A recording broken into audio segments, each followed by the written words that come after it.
ये परमात्मा इतना दयालु है। कहते हैं जो जन मेरी शरण है ताका हूँ मैं दासे, गेल गेल लाग्या फिरूं जब तक धरती आकाशे। एक बार भी कोई पुण्यात्मा मेरी शरण में आ गया, मेरा बच्चा, बेटा या बेटी, कहता उसको मैं फिर छोड़ूं नहीं, उसके साथ रहूँगा, उसके पीछे पीछे फिरता रहता हूँ जब लग धरती आकाश, यानी जब तक ये कयामत आवेगी या प्रलय होएगी जिसमें पृथ्वी का भी नाश हो जाएगा, तब तक मैं उसके साथ रहूँगा और उसको चाहूँगा, कोशिश करूँगा कि निकल जा जल्दी सी। हम कहाँ गलती खाते रहे सतयुग त्रेता द्वापर में, भक्ति सभी करती है आत्मा। ये तो अभी नास्तिकता पनपगी, जैसे पूरा चीन नास्तिक हो गया, रूस नास्तिक हो गया, और अब भारत का नंबर था। जब ये भक्ति शुरू ना होती 100 वर्ष के बाद भारत भी कंप्लीट नास्तिक हो जाता, क्योंकि इतने नकली पंथ चल पड़े, इनसे लाभ कुछ हो नहीं रहा, सभी थक चुके, ना कोई सुख हुआ, ना आध्यात्मिक लाभ ना भौतिक लाभ होता। तो अब कुछ दिनों में ये सभी नास्तिक हो जाते, कुछ ना रखा भगवान भगवान में। तो यही कारण था कि जैसे चीन पूरा महात्मा बुद्ध को मानते थे और उनके पूर्वज जो थे उनके न्यायी बन गए, उनके द्वारा बताई सब क्रियाएं करते थे, उससे कोई उनको तो लाभ हुआ तो नहीं, लेकिन पूर्व जन्म के ओपन कर्मी थे, उनसे लाभ होता रहा। तो वो ये सोचा करते थे कि हम जो साधना कर रहे हैं उससे लाभ हो रहा है। उसके बाद जो उनके वंशज फिर और आगे आए, वो भक्तिहीन प्राणी थे, साधना वही करते थे जो उनके पूर्वज करते थे, उनको कोई लाभ हुआ नहीं, उस साधना से होना ही नहीं था, क्योंकि चार्जर ठीक नहीं था, वो मंत्र सही नहीं थे। तो फिर बाद वाला ने न्यू सोच दिया कोई भगवान भगवान नहीं है और ये सब बकवाद बंद करो, तो उन्होंने कंप्लीटली बैन लगा दिया, राम की चर्चा नहीं करनी। तो यही भारत का दशा होती, क्योंकि भारत दो एक यूनिवर्सिटी है अध्यात्म मार्ग की, सदा से ये स्थान ऐसा है। भारत कोई अलग नहीं है विश्व का, विश्व सारा एक ही है, लेकिन ये स्थान विशेष है उस परमात्मा का, जहाँ वो आते हैं, विशेष भक्ति प्रदान करते हैं। सतयुग त्रेता द्वापर तक हमारे पूर्व जन्म के पुण्य हमारे साथ चलते रहे, क्योंकि जो दास बता रहा आपको, कलयुग के अंदर ये भक्ति होती है, फिर ये ऊपर चले जाते हो, वहाँ अपने स्वर्ग में महास्वर्ग में पुण्य खत्म करके फिर सतयुग में जन्म लेते हो पुण्यात्माएं। अब सतयुग त्रेता द्वापर तक उनके पुण्य काल बार बार जन्म देकर उनको नष्ट करवा देता है, और वो पहले साधना कर रहे होते हैं वो शास्त्र विरुद्ध, तो उससे भी उनको ये लगता है कि हम जो ये साधना कर रहे हैं इसी से लाभ हो रहा है, या भूल थी उनकी। अब जैसे पुण्यात्माओं या परमात्मा की वाणी में आया है कि भीष्म पिता और द्रोणाचार्य ये कर्ण से बाणों मारे और महाभारत में टटीरी के रखे, वहाँ घंटा टूट पड़ा रे। अब जैसे एक टटीरी पक्षी थी, वो पिछले जन्म की पुण्यकर्मी प्राणी थी, और परमात्मा पक्षी रूप में भी पुण्यकर्मी प्राणी जो अपने मनुष्य जीवन का जो संस्कार पूरा करके पशु जुनी में भी चली गई थी वह, तो वहाँ भी उसने पुकारा, उसका कोई पुण्य शेष था तो वहाँ भी रक्षा करी थी उसकी। अब वो टटेरी ना तो राम न जाने थी, ना कृष्ण ने, और ना ब्रह्मा को, ना विष्णु को, ना उसने कोई मंत्र का पता था। उसने हृदय से पुकार करी है, भगवान मैंने तो यहाँ अपने बच्चे उत्पन्न कर दिए, अंडे। अरे इधर एक टटीरी पक्षी था, उसने अंडे उत्पन्न कर दिए महाभारत के उस मैदान में, कुरुक्षेत्र के मैदान में, जहाँ महाभारत होना था, युद्ध होना था कौरव पांडवों का, तो उसने अंडे उत्पन्न कर दिए। तो देखा इधर से चारों तरफ से सेना आकर इकट्ठी होने लगी, तब उसने पुकारा है भगवान मेरे बच्चों की रक्षा करिए। तो परमात्मा ने इंद्र के हाथी का घंटा टूट गया, 88,000 मन बताते, 88,000 मन का, और वो अंडों के ऊपर आकर टिक गया, बीच में अंडे सुरक्षित। कहते अग्निबाण छूटे, वहाँ पर ना जाने कितनी जनता मर गई, और कति अग्निबाण वहाँ चले, नो आग सी लगी थी। 18 अक्षौणी सेना, 11 कौरवों की और 7 पांडवों की, 7 करोड़ अक्षौणी, तो 18 करोड़ सेना कटकर मर गई, लेकिन टटीरी के अंडों को कोई आंच नहीं आई। तो अब कोई न्यू सोचा कि जो वह भक्ति करे थी, उसने रामकृष्ण का भी ना पता था, हृदय से पुकारा, तो उसका जो पूरा संस्कार था उसको भी वो पूर्ण परमात्मा ही देता है। श्रीमद् भगवत गीता अध्याय नंबर 15 के श्लोक नंबर 16 और 17 में 3 पुरुष हैं। एक सरपुरुष, ये तो ब्रह्म है ज्योत स्वरूपी निरंजन काल 21 ब्रह्मांड का स्वामी, और अक्षर पुरुष है ये 7 संघ ब्रह्मांड का मालिक है, ये भी इनकम्प्लीट गॉड है। और उत्तम पुरुष है तो अन्य, गीता जी के 15वें अध्याय के 17वें श्लोक में, उत्तम पुरुष है तो अन्य परमात्मा इति उदाहरते, ये लोग तिरम अविश्य विवृत्ति अवैश्वर है। उत्तम पुरुष तो इन दोनों से सरपुरुष अक्षर पुरुष है कोई और है, और वही तीनों लोकों में प्रवेश करके सबका धारण पोषण करता है, और वही वास्तव में अविनाशी है, वही परमात्मा कहने योग्य है।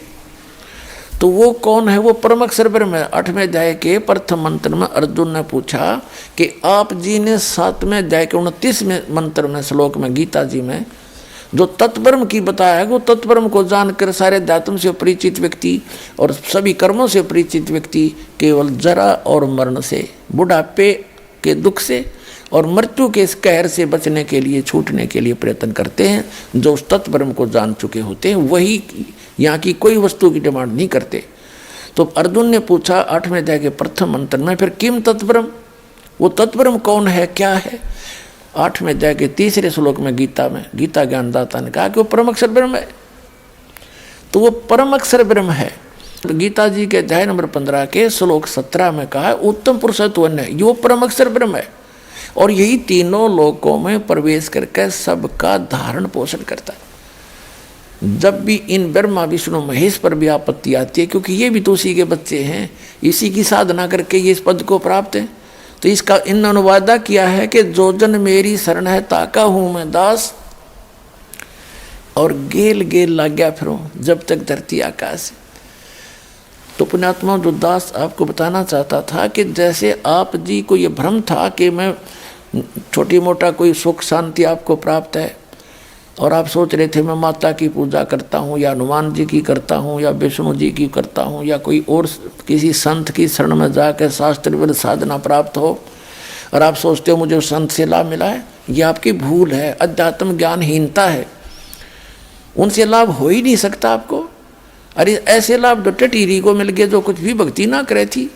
ये बताना चाहता दास कि वो कौन सी भक्ति कर रही थी, वो पूर्व संस्कार से ही मिला उसको। कहते हैं वहाँ उसके बच्चों की रक्षा करती, और करने वाला वही है, ये याद रखना।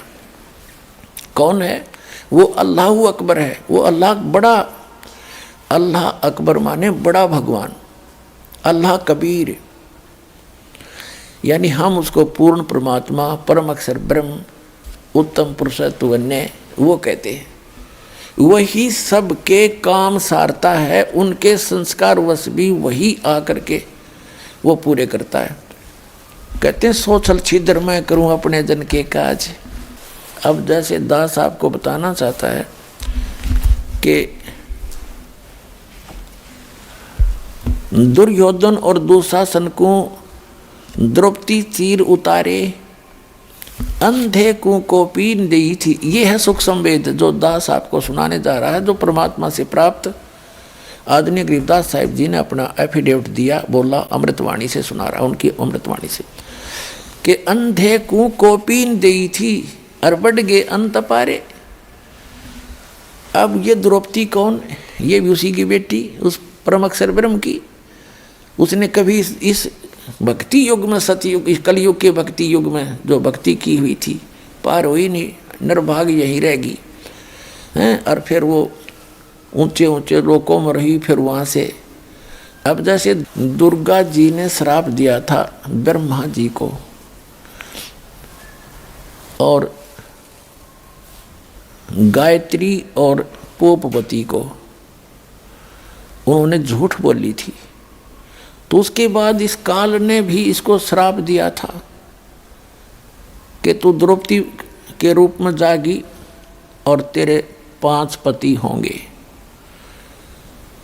जैसे ब्रह्मा जी को तो श्राप दे दिया था दुर्गा ने कि तेरी पूजा जग में नहीं होगी, और तेरे जितने भी अनुयायी होंगे उनको अध्यात्म ज्ञान तो होगा नहीं, लोग उनको ब्राह्मण पंडित समझा करेंगे, और वो लोग दुनिया को ठग ठग खाएंगे, अपना क्रम बिगाड़ेंगे, और तेरे जैसे झूठे होंगे।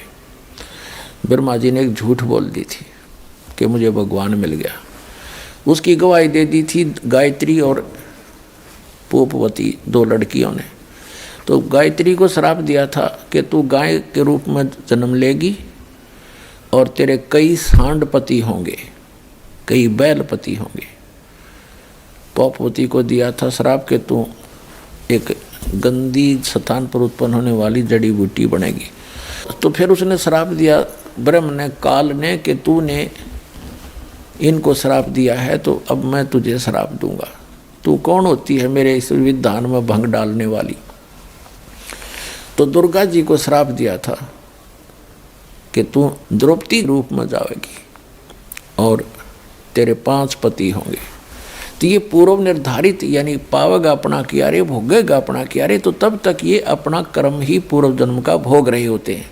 फेसबुक पर हमारे पेज अमर बोध को लाइक करें और यूट्यूब पर अमर बोध चैनल को सब्सक्राइब जरूर करें।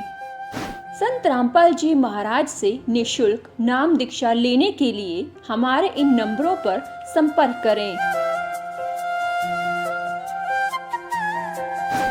घर बैठे निःशुल्क ज्ञान गंगा या जीने की राह पुस्तक प्राप्त करने के लिए अपना नाम, पूरा पता और मोबाइल नंबर हमारे इन नंबरों पर SMS या WhatsApp करें।